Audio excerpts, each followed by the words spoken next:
بسم اللہ الرحمن الرحیم۔ پچھلی ویڈیو میں ہم نے ذکر کیا تھا کہ مائنڈ سیٹ پہ بات کریں گے اگلی ویڈیو میں، تو آج ہم پہلے بات کر لیتے ہیں کہ کس طرح کے مائنڈ سیٹس بزنس کے لیے نقصان دہ ہوتے ہیں۔ تو سب سے پہلے ذکر کریں گے ہم کہ اگر تو آپ کے اندر تکبر ہے، آپ ایروگینٹ ہیں، تو یہ سب سے زیادہ نقصان دہ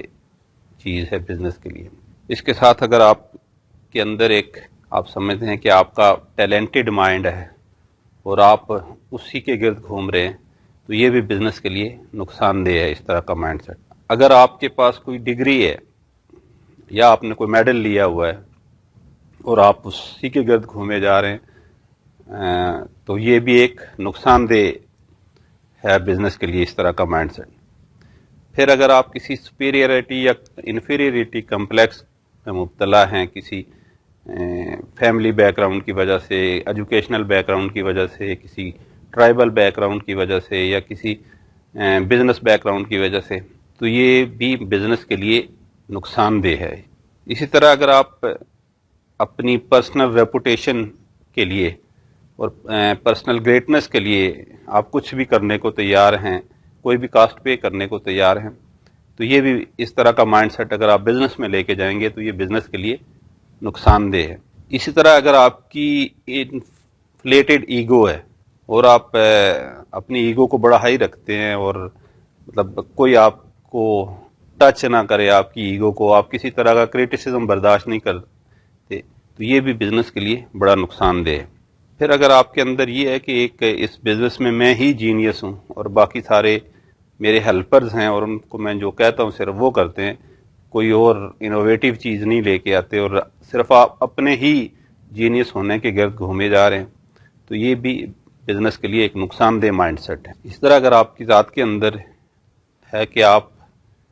ایک مائنڈ سیٹ رکھتے ہیں کہ میں ہی ہیرو ہوں اس کا، تو یہ بھی نقصان دہ ہے۔ یا آپ سمجھتے ہیں کہ میں ہی سپر سٹار ہوں، اس ساری ٹیم جو اس بزنس کو چلا رہی ہے، تو وہ بھی بزنس کے لیے نقصان دہ ہے۔ اور اگر آپ اس مائنڈ سیٹ کے ساتھ کسی بورڈ میٹنگ میں بیٹھتے ہیں، کسی آفیشیل میٹنگ میں بیٹھتے ہیں کہ میں سب سے سمارٹسٹ ہوں اس میٹنگ میں یا اس روم میں، تو یہ بھی بزنس کے لیے نقصان دہ ہے۔ اور ایسے ہی اگر آپ یہ سمجھتے ہیں کہ ایک اور آپ کی طرح کا بندہ آرگنائزیشن میں آ گیا ہوا ہے اور دو جینیس اکٹھے ہو گئے ہوئے ہیں، اور وہ دو جینیس جب خود کو ہر کوئی جینیس سمجھنے لگے گا، وہ جب آپس میں کولائڈ کریں گے، تو یہ بھی بزنس کے لیے نقصان دہ۔ اسی طرح اگر آپ بروٹل قسم کے باس ہیں اور اپنی سیلف کو پروو کرنے کے لیے باقیوں کے ایکسپنس پہ باقیوں کو آپ ابیوز کرتے ہیں اور ان کو جو بھی نقصان ہو جائے ان کا، لیکن آپ کی سیلف، آپ کی اپنی انہانس ہوتی رہے ویلیو، تو وہ بھی بزنس کے لیے نقصان دہ ہوگا۔ اور پھر اگر آپ اپنے آپ کو اس مائنڈ سیٹ کے ساتھ رہتے ہیں کہ اپنے سے ورس پیپل کے ساتھ کمپیئر کریں، تو وہ بھی نقصان دہ ہے مائنڈ سیٹ اس طرح کا بزنس کے لیے۔ اور اگر آپ اپنے سینس آف سپیریئرٹی کو، لوگوں کو ابیوز کر کے، اپنے سبارڈینیٹس کو، اپنے کولیگز کو، اپنے ورکرز کو، تو آپ اپنے آپ کو ایک سیٹسفیکشن دیتے ہیں اپنی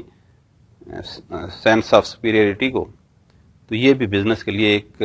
ہارمفل مائنڈ سیٹ ہے۔ اس طرح کے مائنڈ سیٹس میں نے اپنے ایکسپیرینس میں بہت سارے بزنس مین میں دیکھے ہیں جو ایک فکس مائنڈ سیٹ میں ہو جاتے ہیں، یا وہ سیلف ایگو کا شکار ہو جاتے ہیں، یا ایروگینٹس ہو جاتے ہیں پیسہ آنے کے بعد، یا ان کے اندر کوئی سپیریئرٹی کمپلیکس ہوتا ہے کہ میں کسی خاص ایجوکیشنل انسٹیٹیوشن سے ہوں، میں کسی خاص بیک گراؤنڈ سے ہوں، تو ان دی لانگ رن بزنس کا وہ حال ہوتا ہے کہ وہ کہیں نہ کہیں ایک میچیورٹی ایج سے پہلے ہی کہیں نہ کہیں کولیپس کر جاتا ہے۔ اور میں آپ کے ساتھ آئندہ آنے والی ویڈیوز میں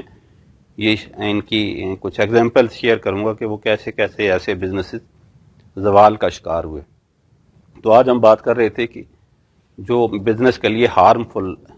مائنڈ سیٹس ہوتے ہیں۔ اگلی ویڈیو میں ہم بات کریں گے کہ جی ان ہارمفل مائنڈ سیٹ سے کو کیسے ٹرانسفارم کیا جائے کہ جو بزنس کے لیے ہیلپ فل اور بزنس کے لیے فائدہ مند مائنڈ سیٹس ہوں۔ تو نیکسٹ ویڈیو پہ انشاءاللہ ہم اس پہ بات کریں گے۔ بہت شکریہ۔